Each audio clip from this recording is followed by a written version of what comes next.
मेरे प्यारे दोस्त, आप सभी को नमस्कार। आप लोग कैसे हैं? उम्मीदें शानदार, जिंदाबाद और जबरदस्त होंगे। अच्छे से पढ़ाई लिखाई कर रहे होंगे। तो आज कल की क्लास में हम लोग मॉडर्न हिस्ट्री स्टार्ट किए थे। मॉडर्न हिस्ट्री में समान जानकारी हो गया था। समान जानकारी में क्या हुआ था? कौन सा जगह, मैसूर कहाँ है, कर्नाटक कहाँ है, हैदराबाद के निजाम कहाँ है, दिल्ली कहाँ है और अवध कहाँ है, ये सब सब तमाम चीज देख लिए थे। मुगल काल का भी कुछ डायनेस्टी देख लिए थे, जीवन काल देख लिए थे। मुगल काल का राजा कहाँ से कहाँ तक अपना जीवन व्यतीत किया। जब मुगल हटेगा, उस जब मुगल धीरे धीरे खात्मा होगा तो ब्रिटिश ईस्ट इंडिया कंपनी हमारे पूरे देश में क्या हो जाएंगे? फैल जाएंगे। तो इसी के संदर्भ में आज स्टार्ट करने वाले हैं भारत में यूरोपीय कंपनी का आगमन। कौन कौन सा यूरोपीय कंपनी, कौन कौन सा यूरोपीय कंपनी भारत में आया था, तो उसके बारे में आज हम लोग चर्चा करेंगे। तो सबसे पहले यूरोपीय कंपनी का नाम लेते हैं। यह मोस्ट इंपॉर्टेंट टॉपिक में से एक है मेरे प्यारे दोस्त। भारत में यूरोपीय कंपनी का आगमन, यह मोस्ट इंपॉर्टेंट टॉपिक में से एक है। पहला क्या है? पहला यूरोपीय कंपनी का नाम क्या है? पुर्तगाल। पुर्तगाल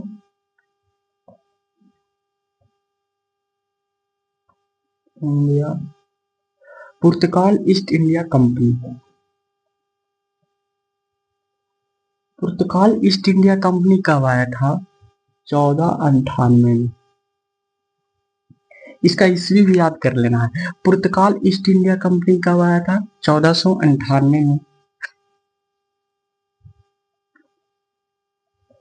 British British east India company, British east India company कब आया था मेरे दोस्त? 31 दिसंबर 1600 ईस्वी में। फिर उसके बाद आता है तीसरा में Dutch east India company. Dutch east India company, Dutch east India company 1602 में आता है, यानी 1602 में। चौथा नंबर पर आता है Danish east India company. Danish east India company कब आता है मेरे प्यारे दोस्त? 1616 में। लास्ट में आता है फ्रांसीसी ईस्ट इंडिया कंपनी।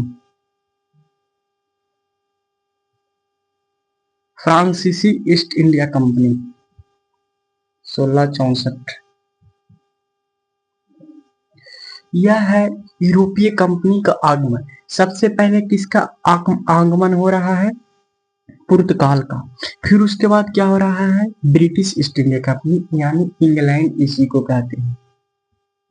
इसी को क्या बोलते हैं? इंग्लैंड। इसी को क्या बोलते हैं? इंग्लैंड। फिर उसके बाद आएगा डच ईस्ट इंडिया कंपनी 1602 में। फिर उसके बाद आएगा डेनिश ईस्ट इंडिया कंपनी 1616 में।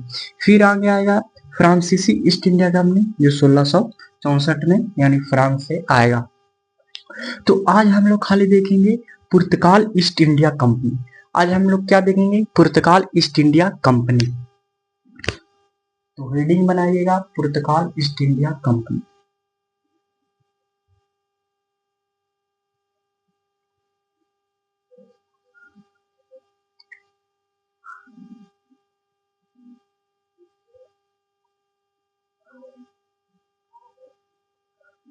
पुर्तगाल ईस्ट इंडिया कंपनी के बारे में हम लोग देखेंगे। सबसे पहले हेडिंग दीजिएगा पुर्तगाल ईस्ट इंडिया कंपनी। उसके बाद एक मैप बना लीजिएगा, भारत का मानचित्र। आप लोग का पता ही होगा हम कैसे भारत का मानचित्र बनाते हैं। आप लोग हमसे अच्छा बनाएगा, यही उम्मीद आप लोग से करते हैं।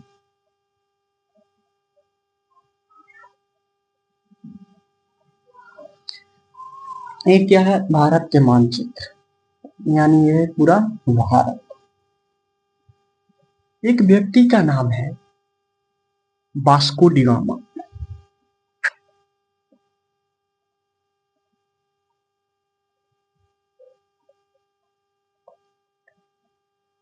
Vasco da gamma. यहाँ हम लोग समझते हैं वास्को डी गामा के बारे में।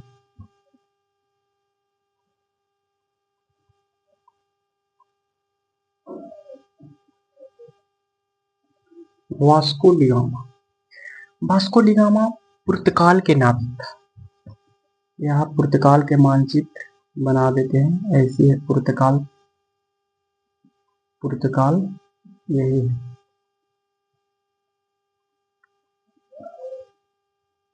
जब मैपिंग से इतिहास पढ़िएगा तो हर एक चीज को आसानी से याद किया जा सकता है।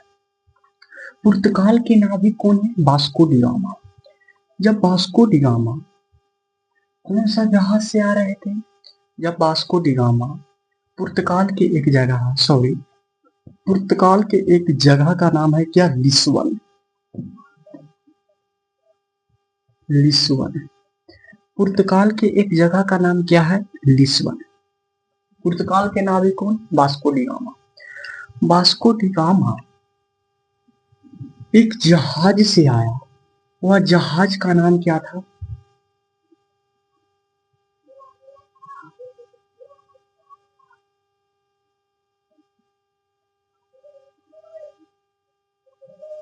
वह जहाज का नाम था कैब्रियल जहाज। वास्को डी गामा एक जहाज से आया, उस जहाज का नाम क्या था? कैब्रियल जहाज। कैब्रियल जहाज को चलाने वाला कौन था? यानी चालक। जो ड्राइवर था, वह ड्राइवर का नाम पेरो द अलेकर था। पेरो द पेरो द अलेकर था। यह वही पेरो द अलेकर है जो पिछले क्लास में हम लोग वार्थियोलियाई डियाज, जो दक्षिण अफ्रीका की केप हॉप गुड हॉप आशा अंतरिक्ष का खोज 1486 ईस्वी में किया था, ठीक वही है। वही जहाज चलाने वाला है कैब्रियल को भी, पुर्तगाल जो वास्को डी गामा को भी लाने वाला है, यही पेरो द अलेकर था। और जो आशा अंतरिक्ष का खोज जो किया था केप हॉप गुड हॉप के माध्यम से, वह पेरो द अलेकर मुख्य चालक था, यानी जहाज चलाने वाला। वह पहले भी आ चुका था।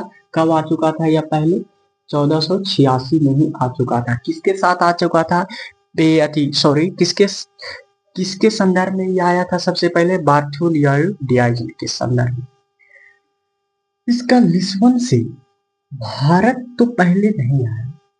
लिस्बन से भारत आने में, लिस्बन से पुर्तगाल के नाविक वास्को डी गामा को लिस्बन से आने में भारत ने कितना माह का समय लगाया? 9 माह का समय लगाया, यानी 9 माह का समय लगा। 9 महीना लग गया वास्को डी गामा को भारत आने में। यह डायरेक्ट नहीं आया। यहाँ अगर मैपिंग से देखिएगा, यहाँ टेम्पोरली बना देते हैं, यह मान चलिए दक्षिण अफ्रीका है। कौन है? अफ्रीका। अफ्रीका, यह क्या है? अफ्रीका। अफ्रीका के यहाँ जगह का नाम है आशा अंतरिक्ष, यानी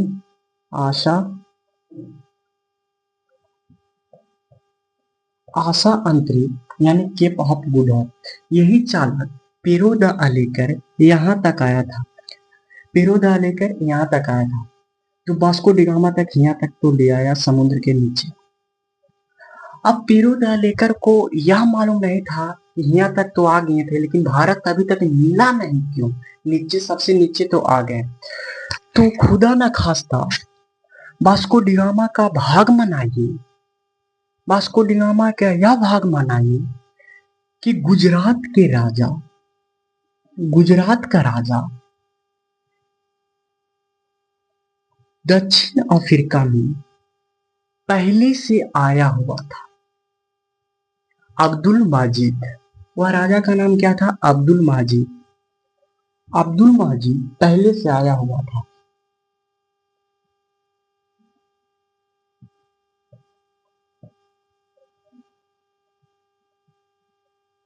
अब्दुल माजिद गुजरात के राजा पहले से दक्षिण अफ्रीका में आया हुआ था, और वास्को डी गामा यह पूछ रहे हैं उससे कि भारत कहाँ है।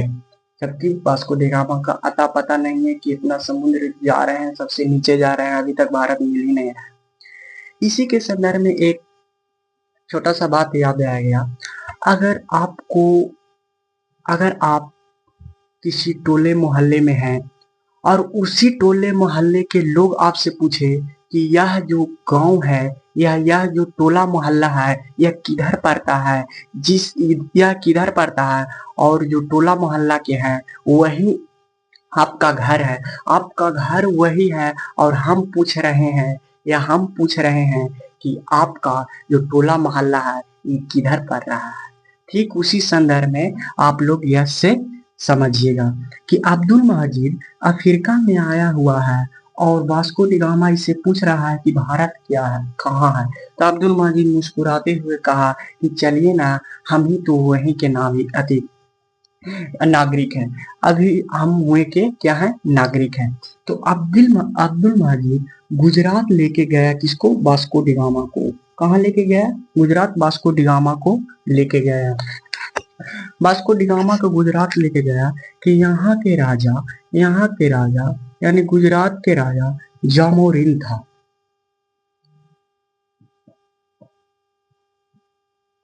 गुजरात के राजा का नाम क्या था, जामोरिन।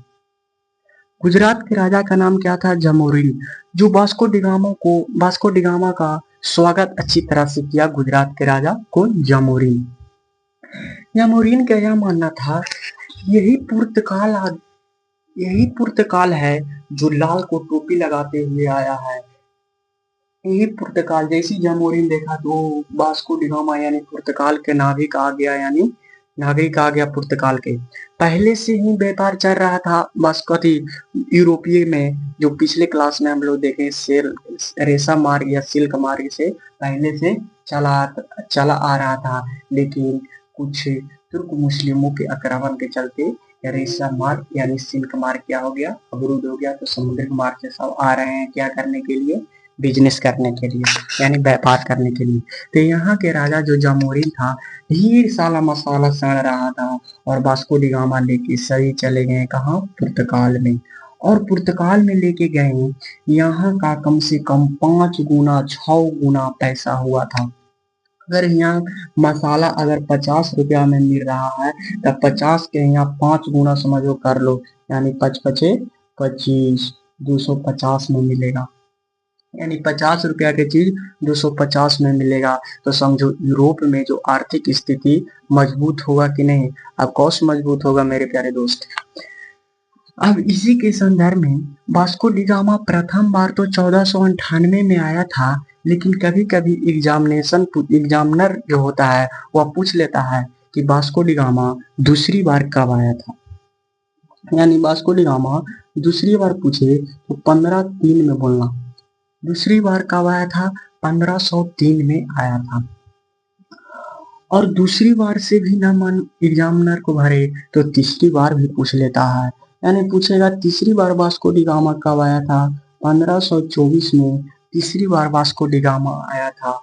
और 1524 में कोच्चि में ही मलेरिया के कारण वास्को डी गामा का क्या हो गई, मृत्यु हो गई। मलेरिया के कारण ही वास्को डी गामा का मृत्यु केरल के कोच्चि में हो गया। केरल के कौन सा जगह में, कोच्चि में हो गया। केरल के कोच्चि जगह पर वास्को डी गामा की क्या हो गई, मृत्यु हो गई। लेकिन यह पूछेगा भारत में आने वाला दूसरा पुर्तगाली आदमी कौन है। भारत में आने वाला दूसरा पुर्तगाली आदमी है जो 1500 ईस्वी में आया था, उसका नाम था कैब्राल।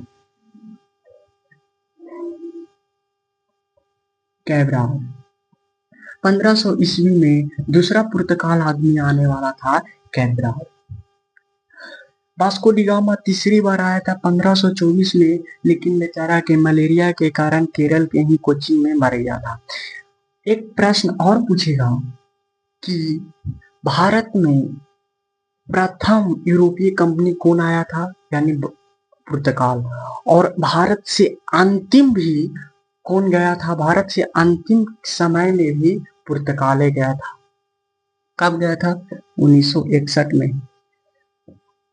पूछेगा भारत से अंतिम समय में भी पुर्तगाल ईस्ट इंडिया कंपनी भारत से चला गया था और पहले आया भी था और लास्ट में जा भी रहा है पुर्तगाल।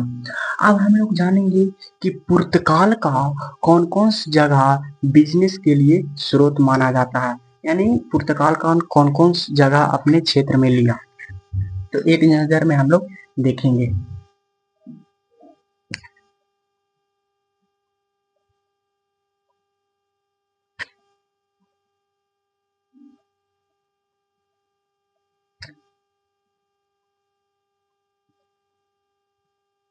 पुर्तगाल का एक जगह है यहाँ, यहाँ है क्या, हुगली। हुगली, हुगली के बाद यहाँ है चटगांव। यहाँ क्या है, चटगांव। चटगांव के बाद यहाँ है क्या, गोवा।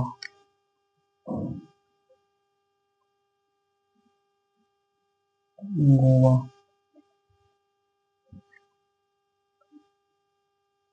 यहाँ है कालीकट। यहाँ है कोच्चि।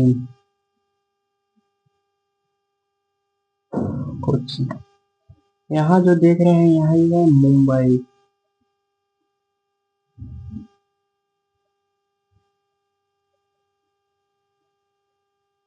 यहाँ देख रहे हैं बेशिंग।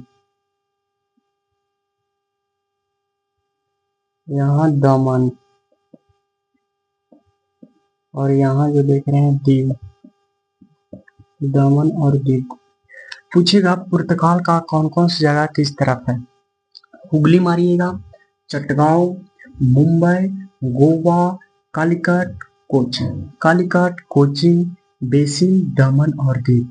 यही ये भी पूछेगा, क्या पूछेगा कि यूरोपीय जो कंपनी था पुर्तगाल ईस्ट इंडिया कंपनी, जो पश्चिमी घाट की तुलना में पूर्वी घाट पर अधिक बल दिया, यानी पूर्वीय घाट पर इसको देखो, पूरब की ओर सबसे अधिक स्थान है, कोचीन भी इधर है, कालीकट भी है, गोवा भी है, मुंबई भी है, बेसिन भी है, दमन और दीव है। हुगली और चटगांव है, चटगांव नीचे है, हुगली यहीं है। तो यह था क्या, भारत में यूरोपीय कंपनी का आगमन, पुर्तगाल ईस्ट इंडिया कंपनी। पुर्तगाल ईस्ट इंडिया कंपनी में एक कॉन्सेप्ट आता है, पुर्तगाल का गवर्नर कौन है, गवर्नर जनरल, हम लोग कल की क्लास में हम लोग देखेंगे। आज के लिए इतना ही। पूरा भारत में यूरोपीय कंपनी स्टार्ट हो गया है, वह लेसन था, पुर्तगाल ईस्ट इंडिया कंपनी स्टार्ट पूरा कर लिए हैं, हम लोग पूरा देख लिए। कल हम लोग पुर्तगाल के जो वायसराय आएगा, गवर्नर जनरल आएगा, कल की क्लास में चर्चा करेंगे। आज के लिए इतना ही, मिलेंगे नेक्स्ट वीडियो में।